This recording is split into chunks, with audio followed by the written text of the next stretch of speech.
말씀은 신명기 19장 14절부터 21절까지. 신명기 19장 14절. 구약성 292쪽에 있습니다. 292쪽. 신명기 19장 14절. 다 같이 함께 펴서 같은 목소리로 함께 읽겠습니다. 14절. 시작. 내 하나님 여호와께서 내게 주어 차지하게 하시는 땅, 곧 내 소유가 된 기업의 땅에서 조상이 정한 내 이웃의 경계표를 옮기지 말지니라. 사람의 모든 악에 관하여 또한 모든 죄에 관하여는 한 정의로만 정할 것이 아니요 두 증인의 입으로나 또는 세 증인의 입으로 그 사건을 확정할 것이며, 만일 위증하는 자가 있어 어떤 사람이 악을 행하였다고 말하면 그 논쟁하는 쌍방이 같이 하나님 앞에 나아가 그 당시의 제사장과 재판장 앞에 설 것이요, 재판장은 자세히 조사하여 그 증인의 거짓 증거하여 그 형제를 거짓으로 모함한 것이 판명되면 그가 그 형제가 행하려고 꾀한 그대로 그에게 행하여 너희 중에서 악을 제하라.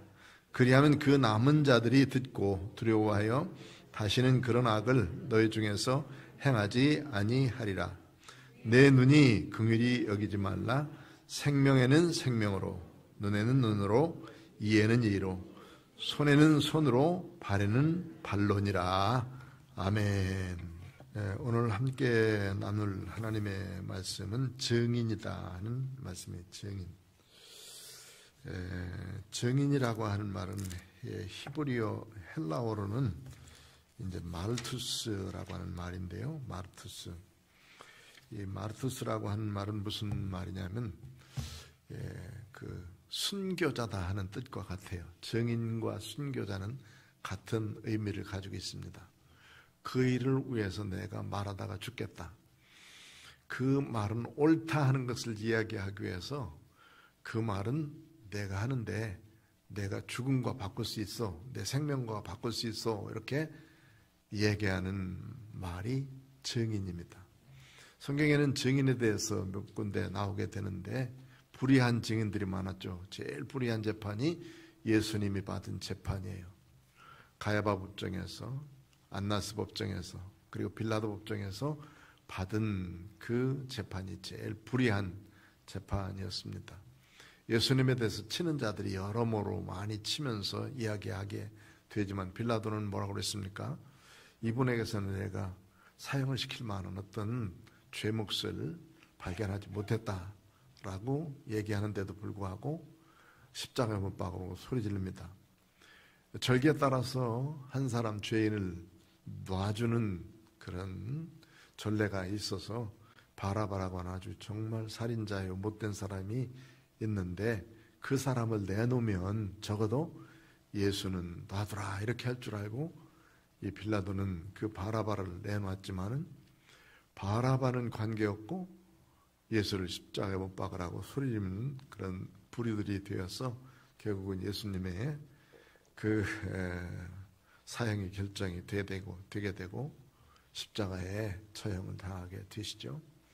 그 과정 가운데서의 모든 그 증인들이 증언한 것들, 분명치도 않고 옳지도 않은 증인들을 세워서 자꾸 이야기하는 것들, 이게 이제 불의한 그런 증인들이 한 일입니다. 그러면서 마지막 그렇게 말하죠. 이 일들은, 이 피는 우리 민족들이, 내 후손들이 다 받아갔겠습니다. 그러더니 유대인들이 얼마나 많은 박해를 받은지 아시죠? 물론 비단 최근에 이제 히틀러한테 600만이 죽었다라고 하는 것만 이제 우리가 기억하지만은 그 이전에도 유대인들은 가는 곳마다 정말 엄청난 핍박을 받으면서 살게 됐습니다. 나라를 잃게 되고 70년도 티토라는 로마의 군대 장관이 와서 예루살렘을 완전히 파괴하면 이후부터 그들은 나라를 갖지 못하고 계속 쫓겨다니는 사람, 유리하는 사람이 되어져 살게 되어지는데 그 중에서도 집단 학살을 당한다든지 이런 일들 뭐 수없이 많이 있었습니다. 이런 피값은 그대로 그들이 후손들이 받아 누리는 일들을 하게 되는 걸 보면 증인이 얼마나 중요한가 하는 것을 이야기하고 있고, 불의한 심판은 반드시 그 값을 따지게 된다 하는 것을 말씀하고 있습니다. 그 이외에도 이제 우리가 잘 아는 스데반을 처형할 때에 사울이라고 하는 청년이라고 그랬죠. 사울로 표현되어 있지만은 바울에게는 두 이름이 있는데 사울이라는 이름도 있고 바울이라는 이름도 있고, 이 사울이라는 이름이 그때 당시에 히브리식 이름이에요. 히브리식 이름이 사울이고 바울이라는 이름은 헬라식 이름이에요. 여러 사람들에게 나아가서 복음을 증거하기 위해서 쓰여졌던 이름이 이 바울이라는 이름. 두 가지 이름이 있었는데 사울이 변해서 바울이 된 게 아니고 본래부터 그는 두 이름을 가지고 있었어요. 유대인들은 유대인식 이름, 그 다음에 헬라식 이름을 따로따로 가지고 있어요. 우리나라 일본 시대 때에도 창씨 개명을 해가지고 사는 사람들, 본래 성이 있는데도 불구하고 창씨 개명을 해가지고 이렇게 부른 사람들도 있죠. 막 그렇게 이중으로 부르고 다닌 이름들인데, 그 중에서 이제 스데반이 죽게 됐을 때 그를 돌로 치자 하는 데 있어서 저와 같은 사람은 죽여도 괜찮다 하는 증인을 제일 먼저 쓴 사람이 이 사울이라는 청년이에요. 사울이 이제 바울이니까 바울이 제일 먼저 썼고, 그때 이제 증인들에게 증인 설 사람 내 손에다가 자기 겉옷을 올려놓으시오. 겉옷을 이렇게 걸치는 거예요. 그럼 증인이 먼저 돌로 치고 그 겉옷을 건 사람들이 그 다음에 그 사람에게 돌을 쳐요. 그 다음에 궁중들 모두가 다 그 사람에게 돌을 쳐서 죽이게 하는 재판이 돌로 치는 재판이거든요. 이런 재판을 그는 정당하게 여기면서 행하게 됐죠. 나중에 루스드라라는 지역에서 자기도 돌로 맞아요. 아마 돌로 맞으면서 거의 죽게 돼서 그의 시신을 밖에다가 버릴 만큼 되었었으니까 아마 그때의 그 모습들을 다시도 기억했게 될 텐데, 스데반이 돌에 맞아서 죽는 모습을 보면서도 그가 하늘을 바라보고 그리고 주를 향해서 기도하고 있는 그 모습이 이 청년 사울에게는 정말 충격적인 일이었어요. 사람들 대부분 다 이렇게 죽어갈 때쯤에는 뭐 소리 지르고 뭐 발악을 한다든지 아니면 무슨 저주를 한다든지 그러는데, 이 지금 하늘을 바라보면서 예수 그리스도의 그 영광스러운 모습이 자기에게 보인다 하는 것을 이야기하며 고백하고 가고는 평화로운 이 스데반의 모습이 이 사울에게 있어서는 정말 충격적인 일이었고, 그 일 이후에 다메섹에서 나타나신 예수님의 그 모습, 명령, 그것 따라서 바울 사도는 완전히 변화되어서 평생을 예수님 향해서 아름답게 사는 믿음의 증인이 되어지는 것을 보죠. 잘못된 모습으로 증인 섰다가 결국은 예수님을 만나게 됐고, 예수님의 참된 증인 되어서 그가 나중에 순교하기까지 이런 그 그리스도를 증거하면서 사는 모습을 봅니다. 로마에 가면은 바울 사도가 순교했다고는 이런 조그만 한 1m 정도 되는 그런 돌이 이렇게 하나 있어, 돌기둥이 이렇게 있어요. 본래 돌기둥을 세울 때는 판판하게 해서 이렇게 세워놨는데, 거기에다가 얼마나 많은 사람의 목을 잘랐는지 이 판판했던 그 기둥이 둥글해서 지금 둥글하게 이렇게 처형대가 그대로 있습니다. 그런데 전설에 의하면은 이제 목을 쳤더니 그 사도 바울의 목이 3번 튀었다, 쾅 3번 튀었다는 거예요. 그래서 튄 자국마다 우물이 생겼어요. 우물이 지금도 그래서 3개의 우물이 그대로 있어요. 거기 그런데 가보면 정말 눈물 나와. 거기 가보면 그 훌륭한, 그리고 그리스도를 위해서 아름답게 증거하던 바울사도가 그 자리에서 목을 잘려서 죽었다라고 생각하니까 얼마나 비참한지 정말 좀 가슴이 막 멍하고 찡하더라고. 그래서 그 모습들을 보면서 바울사도는 그분을 위해서 죽기까지 증인되어지고 생명 바쳐서 그리스도를 증거한 참 아름다운 모습이 거기에 기록되어 있죠. 이것은 이제 증인들에 대한 이야기. 증인은 바로 그 일을 위해서 말하다가 내가 죽어도 좋다 하는 그런 표시다. 그러듯이 여기서 보니까 증인 설 때는 분명하게 서야 된다 하는 말을 말씀하고 있죠. 만약 증인이 우의증을 해가지고 자기에게 이익을 주려고 그 증인을 서는데 조사해 보니까 그 증인 선 것이 다른 사람을 모함한 것으로 판명이 된다. 18절 보니까 모함한 것으로 만약 판명된다 그러면 그를 그 형제에게 향하려고 했던 꽤 그대로 갚아줘야 된다. 눈에는 눈, 이에는 이가 바로 무조건 눈에는 눈, 이에는 이가 아니에요. 이렇게 모함하려고 하다가 거짓말을 하려고 행하다가 그것이 들통났을 때 하는 일이에요. 이게. 예? 그래서 트럼프가 제일 좋아하는 성과가 어디라고 그랬어? 자기는 장로교인이라고 그래요. 지금 트럼프가 장로교인이에요, 본래. 그리고 백인들 중에는 그 기독교인들 중에서 아주 이렇게 좀 분리되어서 살려고 하는 사람들이 많습니다. 미국주의죠. 이런 사람이 많은데 이 사람은 아주 적극적으로 눈에는 눈, 이에는 이, 이것을 강조하고 있는데 그런 식의 눈에는 눈, 이해가 아니야. 증인으로 섰을 때 바른 증언을 하지 않고 다른 그 사람을 모함하려고 바꿔서 하려고 할 때 그것이 들통났을 때 이 사람을 자기가 했던 그대로 갚아준다. 그런 의미의 말씀이 눈에는 눈, 이에는 이, 생명에는 생명. 만약에 이제 거짓 증거해가지고 저 사람을 죽이려고 생각했으면 뭐 해야 돼요? 자기도 똑같이 죽는 거예요. 그 사람에게 거짓말 해가지고 눈을 하나 빼려고 생각했으면 거짓말해서 빼려고 했으니까 자기 눈을 빼버려야 되는 거예요. 응? 남의 눈 빼려고 하다가 주는 빼는 거잖아요.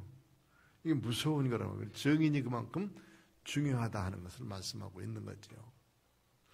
그러니까 우리는 하나님 앞에 서 있을 때 예수 그리스도에 대한 증인, 이게 이제 증인 대사가 바로 불리는 증인이고 그리스도를 증거하라 했을 때 그 증인이 된다는 말이 중요한 거예요. 예수님을 위해서 내 생명을 바칠 만큼 그렇게 살겠다 하는 증언들을 말하는데요. 여기 보니까 내 눈이 긍휼히 여기지 말라. 그러니까 그 악한 사람의 증인이 잘못 쓰고 있는 모습을 보면서 그것이 들통났을 때 그 사람에게 행할 일에 대해서 여기 보니까 뭐라고 그랬어요? 긍휼히 내 눈이 긍휼을 하지 말고 그대로 그 사람이 말한 대로 갚으라 그러니까 얼마나 무서운 죄입니까? 무서운 보수 형벌이에요. 그래 남을 죽이려고 해하지 말아야 돼요. 남을 해하려고 하지도 말아야 되고 남을 해하려고 했다가 자기가 오히려 해를 당하는 꼴이 되어지기 때문이에요. 재판을 해보신 분들은 재판이 얼마나 무서운 건가 또 알고 또 재판이 바르게 됐을 때는 괜찮지만 불이하게 됐을 때는 얼마나 억울하고 그럽니까? 그런데 그 억울함을 당해도 이게 지금 다시 뒤집어지지 않는 경우도 참 많지 않습니까? 그런데 성경은 분명하게 말하기를 이 증인 섰을 때에 위증을 해가지고 그 일에 대해서 거짓 증거하려고 할 때는 조심하라는 것을 아주 강조하기 위해서 하신 말씀이 생명에는 생명으로, 그 다음에 눈에는 눈으로, 이에는 이로, 손은 손으로, 발에는 발로. 아주 각종 종류대로 각각 다 달라요. 다 그대로 갚으라니까 엄격한 이런 그 위증을 하지 말라 하는 말씀입니다. 그 다음에 14절 말씀 보면은 14절 말씀 읽은 것을 한번 읽어볼까요? 시작.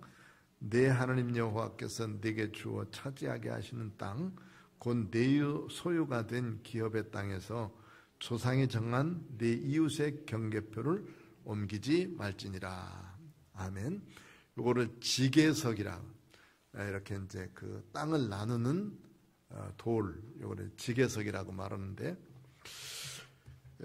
어렸을 때 저는 이제 시골에서 살 때 우리 아버님이 농사짓던 곳은 주로 이제 반듯한 곳이 별로 없었어요. 뭐 다랭이 논 뭐 그런 거였기 때문에. 그래서 큰 논이 하나 있어도 그 논둑을 가면 이렇게 S자형으로 쭉 이렇게 돼 있어요. 그런 곳을 이제 다니고, 그 다음에 밭을 가봐도 물론 이제 뭐 반듯한 곳도 있었지만은 거의 구부러진 것이 많았던 것 같아요. 반듯한 곳은 아니었어요. 시골이기 때문에. 그래서 제가 이제 거기서 살다가 중학교를 홍성으로 갔는데, 홍성 누나 집에 가니까 누나 집은 큰 벌판이 있는 그 동네에서 살았는데, 조카하고 함께 심부름을 갔어요. 야, 우리 조카는 학원인데, 학원이하고 함께 가서 파를 몇 포기 뽑아와. 그리고 누님이 이제 그래서 뽑아갔어요. 그런데 그 밭에 가보니까 다 비슷비슷해. 여기 이렇게 있는데, 한쪽은 만순의 거, 한쪽에는 학원이네 거, 이쪽은 베일이네 거, 뭐 그렇거든요. 나중에 보니까 그래요. 그런데 다 똑같이 심었어. 파, 당근, 무, 배추. 파, 당근, 무, 배추. 대부분 다 비슷하게 심었어요. 네 밭이 쫙 있는데, 다른 데 같으면 뚝도 있고 뭐 그래야 될 거 아니에요. 그냥 다 벌판에다가 이렇게 심어 놓은 거예요. 그런데 우리 조카는 잘 찾아가더라고요. 여기 해서 요걸 하고. 그런데 가다 보니까 우리 누님 거보다 옆에 집 거가 더 못한 데도 있고, 우리 누님 거보다 더 좋은 데도 있고, 좋은 데 가서 당근을 하나 뽑고 싶더라고. 근데 우리 조카가 하는 말이 절대 안 돼요. 저기 쳐다보고 있어요. 그래서 어떻게 표현하느냐 그랬더니 내 머리통보다도 조금 더 큰 돌 하나씩 이렇게 세워놨어. 지금 이제 직에서 그럼 그게 아주 지금도 머릿속에 있는데, 돌 하나를 세워놓고 반듯하게 이렇게 해서 저쪽에다 하나 세워놓고, 내구퉁에 돌 하나 있는 게 이게 내 밭이야, 내 밭. 그러니까 거의 비슷한 것을 심었어요. 그런데도 자기 것만 가져가게 만드는 일인데, 이 돌을 세워놓는 것은 자기의 그 재산의 표시 아니겠습니까? 여기는 조상들이 준 땅, 그거는 바꾸지도 말고 그대로 물려가도록 되어 있죠. 아하방이 자기 앞에 궁궐밭에 있었던 사람의 그 밭을 취하려고 하다가 나물밭 해먹으려고 뺏으려고 그러다가 또 나중에는 하나님 앞에 징계를 받는 데 있지 않습니까? 그런 어리석음은 행하지 말자 하는 거죠. 그래서 직에서 남의 재산을 그대로 잘 보존해 줄 수 있고 보호해 줄 수 있는 것. 내 재산이 귀중한 것만큼 남의 재산도 귀중하다. 내 재산이 소중한 것만큼 남의 재산도 소중하다 하는 것을 꼭 가지고 살아야 된다는 거죠. 그래서 여기 보니까 내 소유가 된 기업의 땅에서 조상이 정한 내 이웃의 경계표를 옮기지 말라. 그래서 이웃을 사랑한다고 하는 말은 바로 하나님께서 주신 땅이니까 하나님의 명령을 그대로 실행하는 거거든요. 실행해야 되니까 우리들이 남의 재산 함부로 이렇게 취하려고 하는 일이라든지 또 속여서 뺏으려고 하는 일이라든지 그런 일들은 정말 어리석고 하지 말아야 될 일이죠. 실제적으로 이렇게 이제 우리들이 죄를 회개하고 그래야 될 때 보면 내가 행동으로 해서 옮겨가지고 빼앗아갔다든지 뭐 이제 속에 취했다든지 그런 것들은 별로 없어요. 그냥 자꾸 마음속으로 탐심이 생겨서 그렇지. 저거 가졌으면 좋겠다. 남의 아내를 왜 갖고 싶어가지고 소리 지르고 다니다가 문제를 삼냐고. 또 남의 가진 물건을 왜 가지려고 그러다가 문제를 갖냐고. 결혼하고 난 다음에 집사람이 내가 자전거를 하나 사줬어요. 정말 새거고 좋았었거든요. 그리고 또 보관할 데가 없어요. 꼭 2층 집인데 그걸 가지고 올라가려면 계단 올라가면 어려워. 그럼 밑에다 놓을 때가 있어요. 어느 날 하루는 밑에다 놓고 잠시 집에 왔다 가서 가려고 그랬더니 밖에서 자전거 소리가 탁 나는 거야.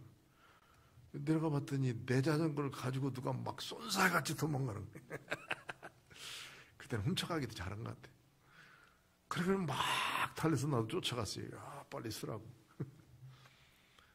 그 한참 뛰어가지고 어떤 언덕인지 이렇게 안 보이는 곳에 가서 내 자전거를 버리고 도망갔어요. 그래서 찾았긴 찾았는데 분명 그 근처에 있을 것 같아. 그래가지고 어느 놈인가 하고 들어봤더니 논두렁 밑에서 바짝 수그리고 너 나와. 너 나한테 한 대 맞을래? 경찰서 갈래? 다시는 그러지 말라고 이제 야단치고 그랬는데, 그 탐심이 이렇게 생기는 거예요. 그 사람만 그랬겠어요. 그때 뭐 자전거가 뭐 지금 상당히 지금 87년 내가 몇 년 결혼했지? 아니 78년도 78년도 결혼해가지고 79년도에 은영이 낳았는데 79년도에 그랬거든. 79년도에 자전거를 하나 사가지고 그 앞에다가 우리 은영이 태우고 뒤에다 집사람 태우고 그렇게 다니던 건데, 아이 그걸 누가 훔쳐가가지고 그거 좀 정말 마음 상한 적이 있어요. 그때는 그런 게 탐이 났어요. 탐이 나고 뭐 그랬고. 그런데 그렇게 해도 사실은 아무리 탐심이 있어도 마음은 있지만 그 행동으로 옮기는 사람들은 그렇게 많지 않았거든요. 그런데 마음 갖는 것까지도 주님은 뭐라고 그랬냐면 그게 죄라, 탐심이다 이렇게 말씀하면 죄라고 말씀하니까 우리 너무 많이 욕심을 부려도 안 되겠고, 지금 이제 자기 거 아닌 다른 것들, 남의 것을 취하려고 하는 거, 남의 것을 잘 보존해주는 일들을 하자 하는 것을 말씀하고 있습니다. 오늘 여기 경계표, 이웃의 경계표를 잘 지켜주는 일들, 이게 이제 십계명은 다 그런 부분들이에요. 이웃에 대해서 부모님 공경, 살인하지 말라는 내 생명이 귀중한 것만큼 이웃의 생명이 귀중하고, 또 도둑질하지 말라, 내 물건이 귀중한 것만큼 남의 물건, 그 다음에 간음하지 말라도 내 가족들의 정조나 이런 것들이 귀중한 것만큼 남의 사람의 것도 귀중하다는 것을 알아야 되고, 명예도 마찬가지. 내 명예가 조금이라도 실추되거나 기분 나쁘게 만들면 얼마나 기분 나쁩니까? 그런데 남은 기분 나쁘게 하고 남은 그냥 깔아뭉개는 사람들, 뭐 그런 것도 역시 우리는 계명에서 어긋난다라고 생각합니다. 그러니까 내 거의 중요한 것만큼 남도 중요시 여기면서 사는 거, 이게 바로 이제 여기 이웃의 경계표를 옮기지 말자는 기본적인 정신이고, 이런 정신 속에서 하나님의 말씀이 쭉 이렇게 이어져 갔어요. 15절 말씀에 보면 사람의 모든 악에 관하여 또한 모든 죄에 관하여는 한 증인으로 말고 두세 증인으로 함께 하라는 것인데, 악과 죄를 조금 구별하고 있죠. 악은 뭐고 죄는 뭐고. 조금 생각하면 이런 거예요. 악은 자꾸 생각으로 짓는 거예요. 생각으로 짓는 거. 생각하다가 습관적으로 뭐 하는 것들. 그 죄는 그 악한 생각을 행동으로 옮기는 것들. 죄로 인정이 되는 거예요, 이제. 이게 죄. 악과 죄는 대부분 다 그렇게. 그래서 시편에 보면은 복 있는 사람은 악인의 꾀를 쫓지 아니하고 죄인의 길을 서지 하며 오만한 자의 자리에 앉지 않는다. 악인의 꾀는 악인의 생각이거든. 악한 생각을 자꾸 하고 있는 건 악인의 꾀. 죄인의 길. 그러니까 죄인은 이미 벌써 악한 생각을 행동으로 옮겼어. 그 죄인이요. 오만한 자는 뭐예요? 그 죄를 밥 먹고 사는 사람. 죄만 가지고 계속해서 사는 사람. 그런 사람도 있어요. 분명하게 있어요. 확실히 있습니다. 그런 사람이 돼서는 안 된다. 그것은 바람에 날아가는 겨는 뭐예요? 쭉정이라고, 쭉정이. 바람에 날리는 겨와 같다. 쭉정이와 같다. 곡식을 딱 이렇게 걷어 들어가지고 뭐라고 했지? 선풍기처럼 생긴 데다가 샥 붙이죠. 그럼 알곡은 앞에 탁탁 떨어지고 그 옆에 쭉정이는 날아가고, 쭉정이 날아가서 쭉정이는 결국 불에 태워버려요. 그 속에 뭔가 있는 것 같지만은 알맹이가 없어. 태워버릴 수 있는 거예요. 그러니까 이거 우리들이 사는 삶에 있어 정말 하나님을 기쁘시게 될 수 있는 알곡이 돼야 되는 것이죠. 알곡. 이거 알곡은, 거죽은 쭉정이나 알곡이나 거의 비슷해요. 우리 사람들이 구별할 수가 없는 거예요. 그러나 하나님이 구별하셔. 하나님이 우리의 삶을 구별하시고 우리의 삶이 내가 어떻게 살아야 되는가 하는 것을 말씀해 주시기 때문에 그 말씀 따라서 살려고, 안 되니까 기도하고 매달리고, 또 안 되니까 주님 앞에 더더욱 열심히 살려고 그러고, 그렇게 노력하고 사는 것이 교회 생활이요, 말씀 듣고 예배드리면서 살아가는 삶인 줄 믿습니다. 이런 믿음의 사람으로 이웃을 귀하게 여기고, 또 여기 위증하는 일 때문에 똑같이 손해보는 일은 없도록 하자 하는 것, 오늘 두 가지 말씀 함께 나누면서, 이 신명기에서 주시는 말씀들은 이들의 생활이 지금 아직까지는 이 광야의 생활이에요. 광야 생활. 광야 생활 속에서 이웃과 함께 살아가면서 있었던 여러 가지 삶을 말씀하기 때문에, 광야의 삶은 지금 우리 교회 생활과 똑같거든요. 교회에서 사는 삶과 똑같아요. 우리 세상에서 사는 삶과 아주 흡사해요. 똑같아요. 그런데 우리들은 자꾸 세상에 살면서 세상 욕심 보고, 그리고 또 세상 욕심 보고 세상 잘 사는 사람, 이 욕심내서 살다가 결국 그 탐심 때문에 죄 짓는 경우가 많이 있지 않습니까? 그런 것을 버리지 않은 것이고, 하나님이 주신 말씀, 계명의 말씀 붙들고 하나님의 사랑, 이웃 사랑을 잘 실천하며 사는 복된 성도들, 이런 믿음으로 승리하는 우리 모두 되시길 축원합니다. 기도하겠습니다. 고마우신 아버지 하나님 감사합니다. 오늘도 하나님의 은혜와 사랑 안에 귀한 말씀 들었습니다. 증인이 얼마나 귀중한 일인지 다시 한번 깨닫게 되었고, 증인된다는 것은 생명을, 눈을, 손을, 이를, 발을 다 함께 나누어줘야 된다는 사실로 우리 알았습니다. 오늘 이 세상에서 예수님의 참된 증인으로 살게 하시고 생명의 증인으로 살 수 있도록 은혜 다하여 주옵소서. 예수님의 거룩하신 이름으로 기도드리옵나이다. 아멘.